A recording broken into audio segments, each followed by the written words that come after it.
आगे बात अब कुशीनगर की, जहां सीएम योगी आदित्यनाथ जनसभा को संबोधित कर रहे हैं। क्या कह रहे हैं वो, सीधा आपको लिए चलते हैं। मैं अब किसानों को गन्ने का दाम अब 315 नहीं बल्कि 400 रुपया कुंटल हम देने का काम कर रहे हैं और गन्ना का मूल्य समय पे मिले यह सुनिश्चित किया जा रहा है। अब इंसेफ्लाइटिस की बीमारी वैसे ही समाप्त हो गई है जैसे माफिया यूपी से समाप्त हो गए हैं। हमने माफिया को भी समाप्त किया और मच्छर को भी समाप्त किया। ये मच्छर बीमारी लाता था, माफिया बेरोजगारी लाता था। बीमारी और बेरोजगारी दोनों की समस्या का समाधान करके आज यूपी में जब कोई नौकरी निकलती है और सिलेक्शन होता है तो हमारे कुशीनगर के नौजवान भी नियुक्ति पत्र प्राप्त करने के लिए आते हैं, क्योंकि मैं हर नियुक्ति पत्र अपने हाथ से देता हूं, पूरी सूची मंगाता हूं, देखता हूं वे कुशीनगर का भी कोई नौजवान आया है कि नहीं आया है। पुलिस की भर्ती हुई तो पुलिस की भर्ती में कुशीनगर का नौजवान, कोई भर्ती होती है कुशीनगर का कोई बेटी, कुशीनगर का कोई नौजवान भर्ती होता है, सरकारी नौकरी भी प्राप्त कर रहा है। और अब जो निवेश हो रहा है, इस निवेश के माध्यम से भी जो रोजगार मिल रहा है, उस रोजगार में भी, उस नौकरी में भी कुशीनगर का नौजवान भी प्राप्त करता है। बहनों और भाइयों, सरकार की विकास की सरकार की अपना एक विजन होता है।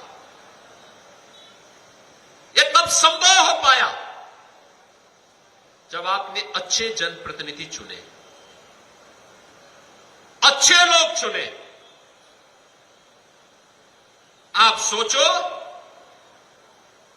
2022 के पहले मस्करेबाजी होती थी तमकुही राज के नाम पर, फाजिल नगर के नाम पर। विकास के बारे में कोई नहीं सोचता था।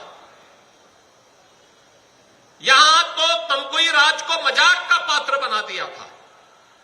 आज मैं कह सकता हूं तमकुही राज में यहां के विधायक मेहनत करते हैं, योजनाओं को लेके आते हैं, सांसद जी भी आते हैं और परिणाम होता है आपकी जो डिमांड होती है उसको यहां पर जमीनी धरातल पर उतारने का काम विधायक जी और सांसद जी मिलकर के करते हैं।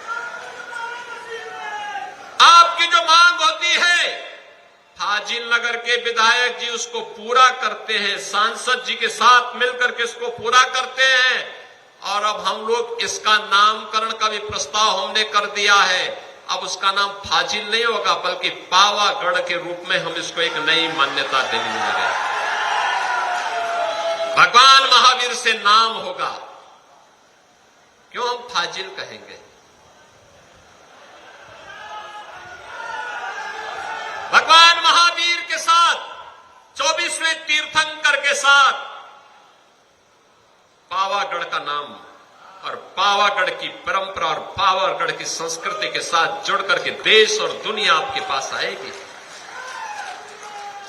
अपनी विरासत पर गौरव की अनुभूति करना हर नागरिक का दायित्व है।